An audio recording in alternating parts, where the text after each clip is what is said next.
اللہ کے ولیوں نے اپنی کتابوں میں ایک بات لکھی ہے، ہم نے جب بھی اس دعا کو پڑھا اللہ پاک جل شانہ نے اسے فوری عطا فرمایا، اللہ نے آج تک اس دعا کے مانگے کا رد نہیں فرمایا۔ ایک واقعہ ہے حضرت علی کرم اللہ وجہہ کا۔ حضرت علی ایک سفر میں، تجارت کے سفر میں تشریف لے گئے، سفر تجارت میں آپ تشریف لے گئے۔ جب وہاں آپ تشریف لے گئے تو دیکھا ایک شخص ہے جھونپڑی، اس میں سے کرہانے کی آواز آ رہی ہے۔ آپ اندر تشریف لے گئے تو صاحب خانہ نے اندر سے آواز دی، جو بھی صاحب آ رہے ہیں اجازت سے آئیں۔ سمجھ گئے اندر مستورات ہیں۔ وہ صاحب باہر تشریف لے آئے تو پوچھا کیا ہوا، کرہانے کی آواز کیا ہے؟ کہا میری بیٹی ہے، جنگل میں لکڑیاں لینے گئی، اس کے اوپر ایک درخت گر گیا کاٹتے کاٹتے، اور اس کی وجہ سے اس کی کمر ٹوٹ گئی ہے، اب یہ بستر پہ پڑی ہے، اب یہ بیچاری تکلیفوں اور دکھوں میں۔ آپ نے فرمایا کوئی مسئلہ نہیں، میں ایک عمل کرتا ہوں، تو ایسا کر صرف اس کا کپڑا لے آ۔ آپ نے اس کے کپڑے کو سامنے رکھا، اس کو کہا اس کو پکڑ، اور اس کی طرف یوں انگلی کی، اور یہ دعا جو اب ہم پڑھنے لگے ہیں، بس یہ دعا پڑھی، اور صرف چند بار ہی پڑھتی اندر آوازیں خاموش ہو گئیں، چپ ہو گئی۔ آپ نے فرمایا پوچھو جا کے۔ آپ وہ بندہ اندر گیا تو واپس آیا، کہا بیٹی کو نیند آ گئی ہے، آج کئی ہفتے ہو گئے ہیں سو نہیں سکی، درد سے کرہا رہی تھی، اس کو نیند آ گئی ہے۔ آپ فرمانے لگے میں سفر میں جا رہا ہوں، جب واپس آؤں گا نا پھر پوچھوں گا، اگر کوئی تکلیف ہوئی تو پھر دم کروں گا، پھر دعا کروں گا، اور انشاءاللہ ٹھیک ہو جائے گی۔ آپ چلے گئے، آگے تشریف لے گئے تو آپ کے ہم سفر تھے، ان کی سواریاں تھیں، ان میں سے ایک گھوڑا تھا جس گھوڑے کو ٹھوکر لگی، چوٹ لگی، اس کے اگلے پاؤں کی ہڈی گھٹنا باہر نکل گیا، وہ ایک طرف ہو کے بیٹھ گیا، اس کا گھوڑا چل نہیں سکتا تھا۔ اس نے آ کے حضرت علی کرم اللہ درخواست کی کہ آقا اس کے لیے کچھ فرما دیں۔ فرمایا میں اس کے لیے دعا کرتا ہوں، یہ ٹھیک ہو جائے گا، اور آپ نے دعا پڑھنا شروع کر دی، اور فرمایا یہ اس کے ہاتھ پہ، اس کی ٹانگ پہ آپ نے ہاتھ پھیر دیا، جو معذور تھی ٹوٹی ہوئی نکلیا ہوا گھٹنا تھا، فرمایا ٹھیک ہو گیا۔ اور قافلے والوں نے دیکھا وہ گھوڑا سب سے آگے تھا، سب سے سبک رفتار تھا، اور سب سے لاجواب تھا۔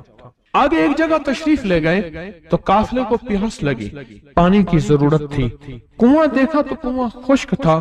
آپ نے فرمایا کوئی بات نہیں، یہ دعا پڑھی، اور دعا کو پڑھ کے اپنا لعاب کنویں میں ڈال دیا۔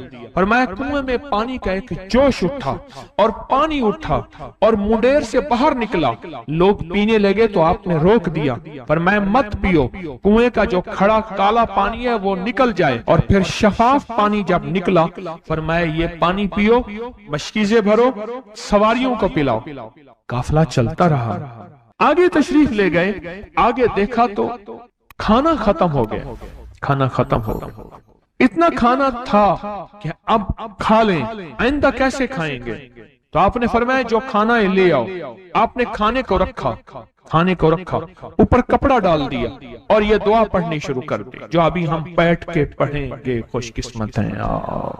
اور کپڑا ڈال کے فرمایا دعا فرمائی، یہ عمل فرمایا، یہ دعا پڑھی، اور اس کے بعد فرمایا دیکھو کھا لیا، اور فرمایا ہمارا 17 دن کا سفر تھا، اس 17 دن میں ہم نے کھایا، لوگوں کو کھلایا، جہاں لوگ آتے تھے ان کو بٹھاتے تھے، دسترخوان ہمارا تھا چند افراد کا، پھر سینکڑوں لوگوں نے کھایا۔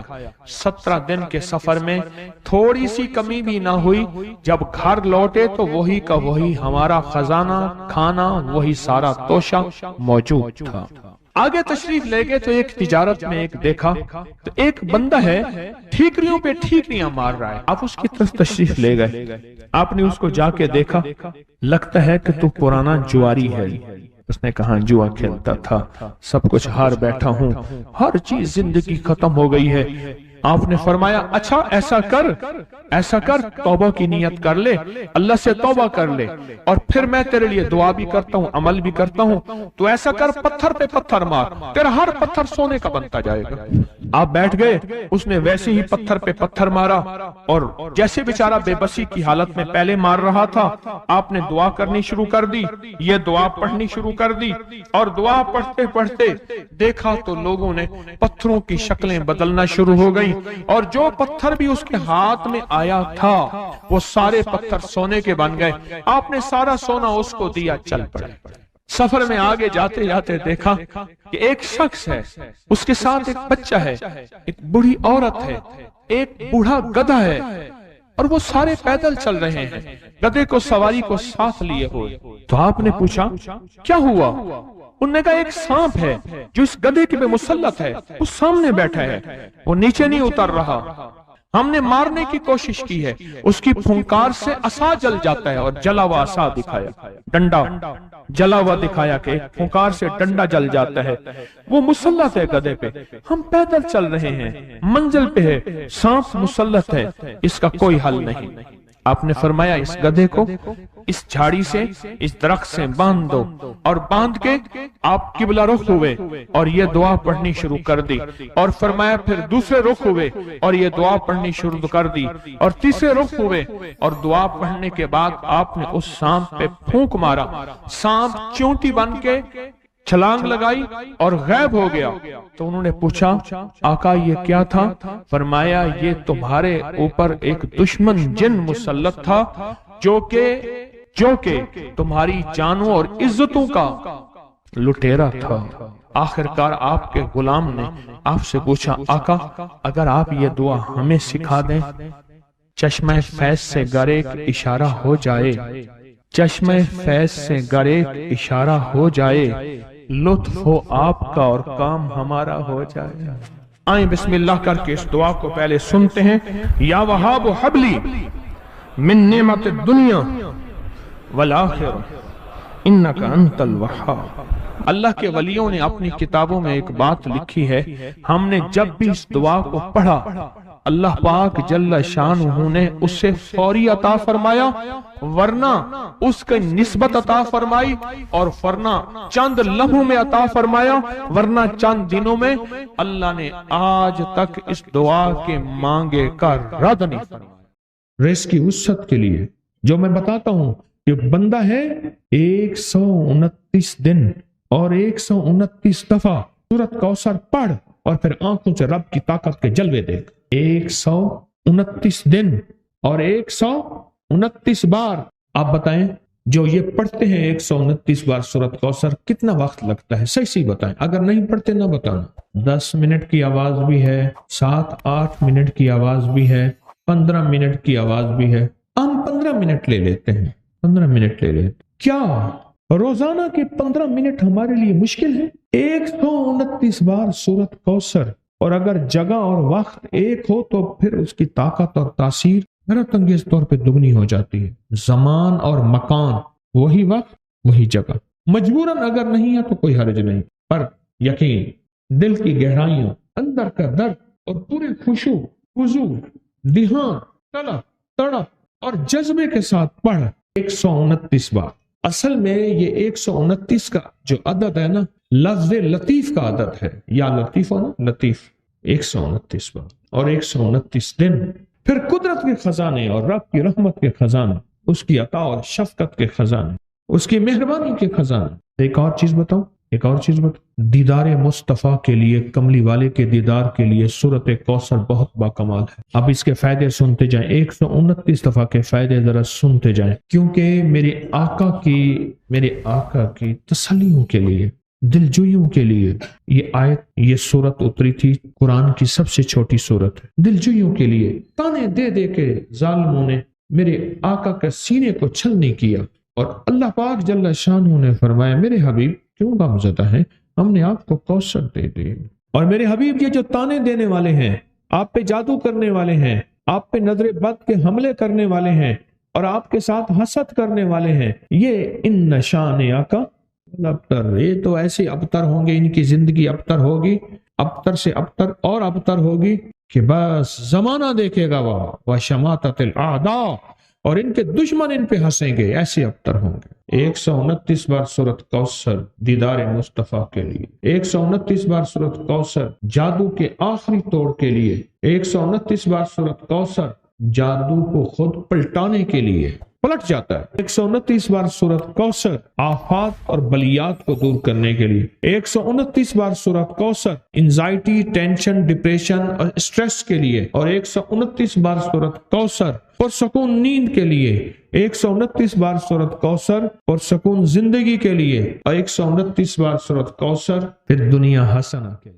وہ طاقتور چیز ہے جو 7 نسلوں کو کھلاتی بھی ہے، پلاتی بھی ہے، سکون کی نیند سلاتی بھی ہے، اچھا لباس پہناتی بھی ہے، عزتوں کے تاج سر پہ رکھواتی بھی۔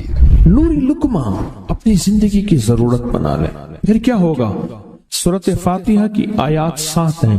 اللہ 7 آسمان اور 7 زمین کی جتنی بھی برکات ہیں، برکات من السماوات والارض، اللہ 7 آسمان اور 7 زمین کی ساری برکات اس کو عطا کر دے گا، اور لوگوں کو پتہ ہی نہیں ہوگا کہ یہ بندہ کتنا مالدار ہے، روحانیت کی طاقت اور روحانیت میں کتنا آگے ہے، کوئی پہچان بھی نہیں سکے گا کہ روحانیت میں یہ بندہ کتنا آگے ہے اور کتنا آگے سے آگے بڑھ گیا ہے، کسی کو علم بھی نہیں ہوگا۔ نوری لقمہ اپنی زندگی کی مجبوری بنا لے، اور نوری لقمہ اپنی زندگی کی ضرورت بنا لے، پھر دیکھیں کمالات۔ کیوں؟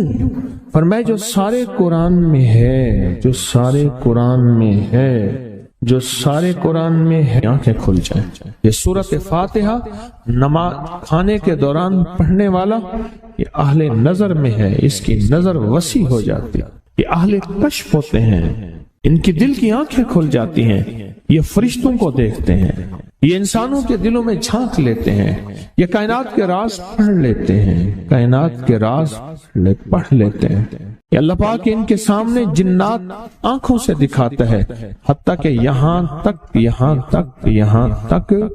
کہ اللہ قبر کے راز بھی ان کے اوپر کھول دیتے ہیں۔ نوری لقمے کا اثر یہ ہے، دل کی آنکھیں کھل جاتی ہیں، دل کی آنکھیں کھل جاتی ہیں، دل کی آنکھیں کھل جاتی ہیں۔ یہ نور لقمے کی تاثیر ہے۔ چہرے کی آنکھیں تو سب کے پاس ہیں، دل کی آنکھیں سب کے پاس نہیں، دل کی آنکھیں سب کے پاس نہیں، چہرے کی آنکھیں سب کے پاس ہیں، دل کی آنکھیں سب کے پاس نہیں۔ نوری لقمے کی یہ تاثیر ہے کہ دل کی آنکھیں کھل جاتی ہیں، اور دل کی دنیا آباد، اور دل کی دنیا شاد، اور دل کا وہ بندہ بامراد بن جاتا ہے جو نوری لقمے اپنی زندگی میں شامل کرتا ہے۔ اور نوری لقمے سورۃ فاتحہ، اور کتنی بار؟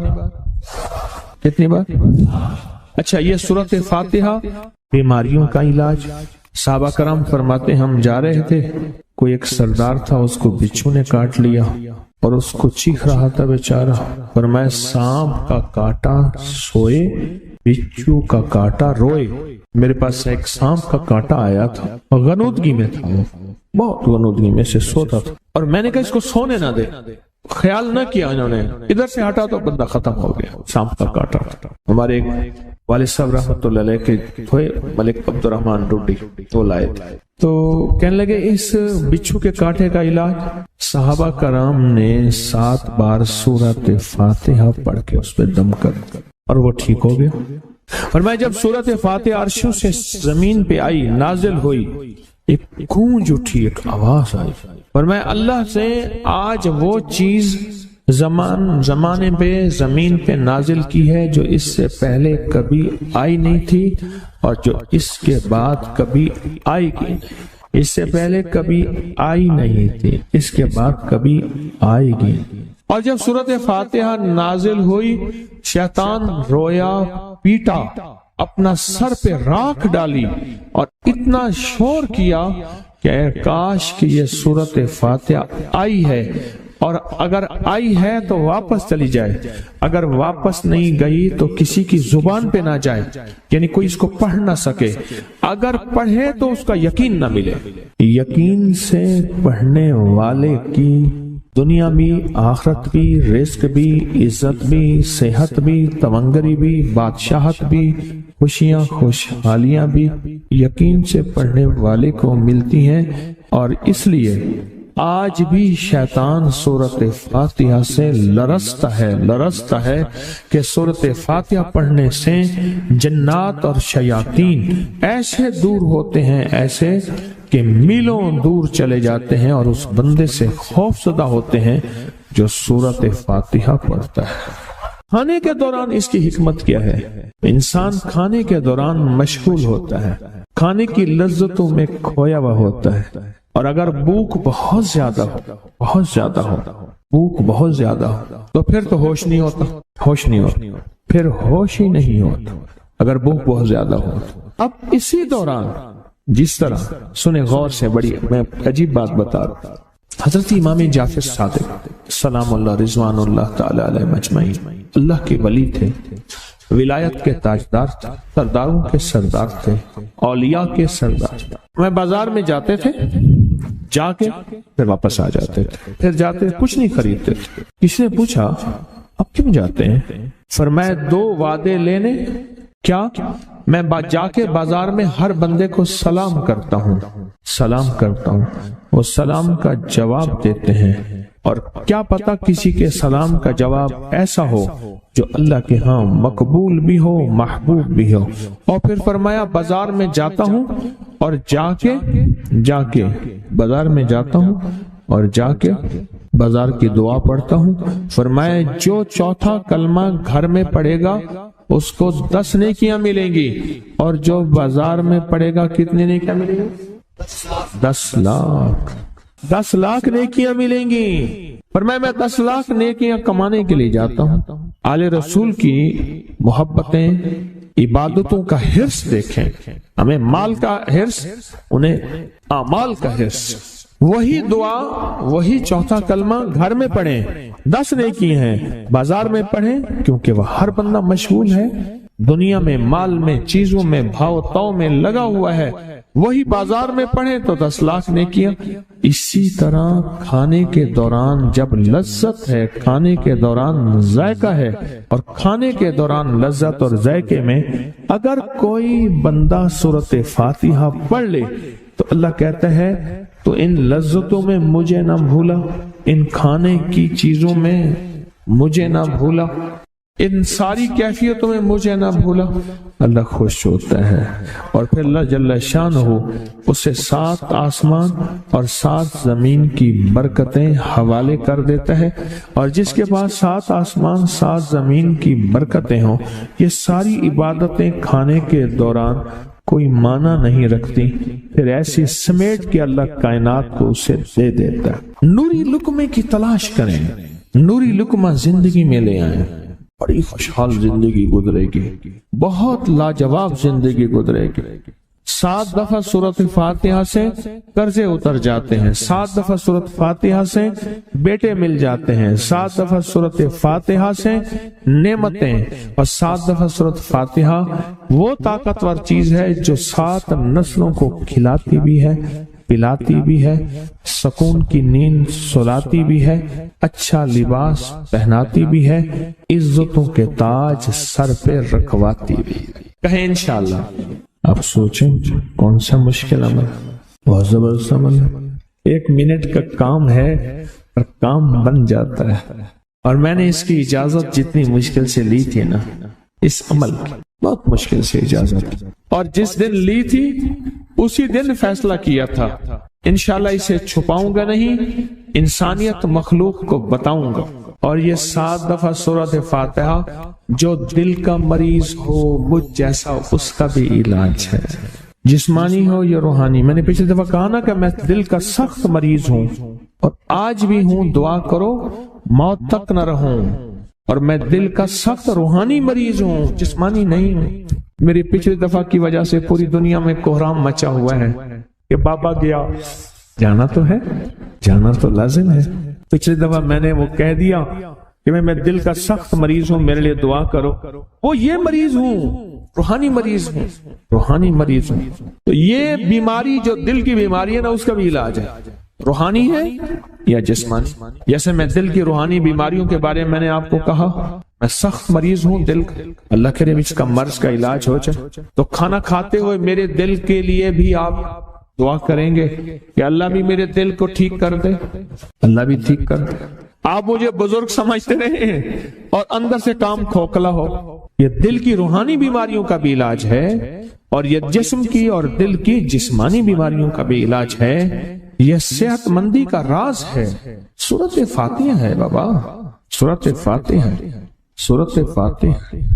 جو بندہ سورۃ فاتحہ پڑھتا ہے ایک بار اللہ جل شانہ ان 7 آیات کی تاثیر اور طاقت اسے عطا فرماتے ہیں، اور 7 سمندروں میں جو غذا، رزق، طاقت اور قوت اللہ نے رکھی ہے اس کا حصہ اس بندے کو دیتے ہیں جو صرف ایک بار سورۃ فاتحہ پڑھتا ہے۔ یہ جو وظیفے ہیں کسی درویش کی یا کوئی درویش نے جس کو اجازت ہے اس کی اجازت صحیح ہو، ہر بندہ اجازت دینا نہ شروع کر دے۔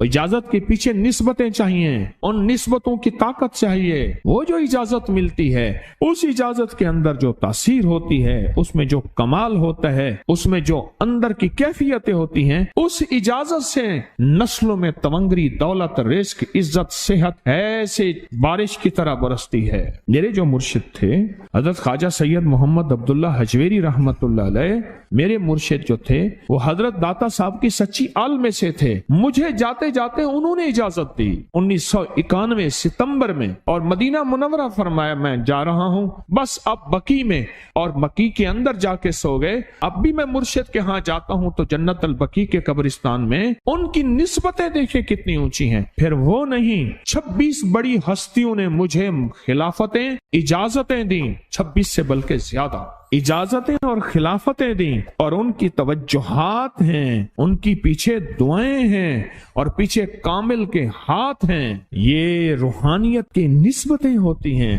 روحانیت کی نسبتیں ہوتی ہیں۔ ان نسبتوں کے ساتھ جیسے آپ تسبیح خانے میں ماشاءاللہ پوری دنیا میں لوگ یہاں آئے ہوئے ہیں، اور بڑے بڑے ہستیاں یہاں آئی ہوئی ہیں جو مٹی ہو کے چٹائیوں پہ پڑے ہیں، خواتین میں بھی مردوں میں بھی، بڑے بڑے عہدوں والے، عزتوں والے، بڑے بڑے مقام والے یہاں اپنے مرشد خانے میں بے حیثیت ہو کے پڑے ہیں۔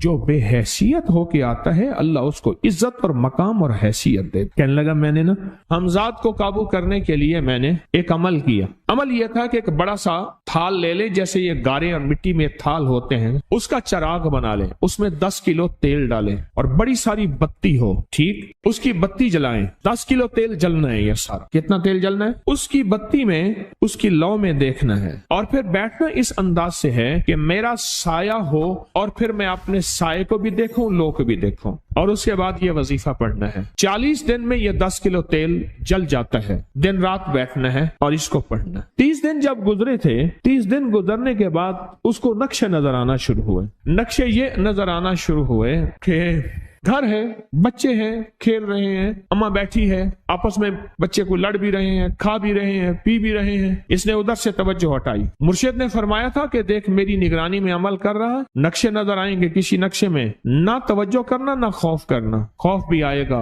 چیزیں بھی آئیں گے، نہ کرنا، بس نہ کرنا۔ دوسرے دن اوپے سے نظر آیا، پھر بچے ہیں کسی باغ میں کھیل رہے ہیں، ایک بچہ پھر گم ہو جاتا ہے، ماں روتی ہے، اتنا روتی ہے اس کو رونا آ جاتا ہے۔ پھر خیال آیا مرشد نے فرمایا تھا کسی توجہ نہ کر، یہ کیا نقشہ شروع ہو گیا؟ اچھا پھر 2 دن کے بعد نقشہ آیا، بچے کھیلتے کھیلتے کھجور پہ چڑھ گئے، ایک بچہ جو اوپر سے گرا اس کے بازو ٹوٹ گئی، لات ٹوٹ گئی، اب پتہ چلا وہ تو مر گیا۔ اب اس کی میت پہ جو اماں نے بین ڈالے، جو ابے نے روئے اور گھر کی مائیاں روئیں، اصل اس کو وظیفے سے ہٹانا تھا، اور اس کی نظر جو وہ وہاں ہے وہاں سے نظر سے ہٹانا تھا۔ پھر اس کو مرشد کا خیال آیا کہ توجہ نہیں ہٹانی، دھیان نہیں ہٹانا۔ پھر خیال آیا جب مرشد کامل ہو فائدہ کبھی نہیں ہوگا جب تک یقین کامل نہ، اصل توجہ ہٹانی ہے، اور بہت زیادہ رونا اور اتنا رونا کہ سرکار کا خیال آیا، بچے کو لے جا رہے ہیں، اس کی میت پھر قبر کھود رہے ہیں، پھر اس کا یہ کر رہے ہیں، رونا اتنا کہ اس کے آنسوں، رونے کی کوئی کیفیت تھی مائیوں کی۔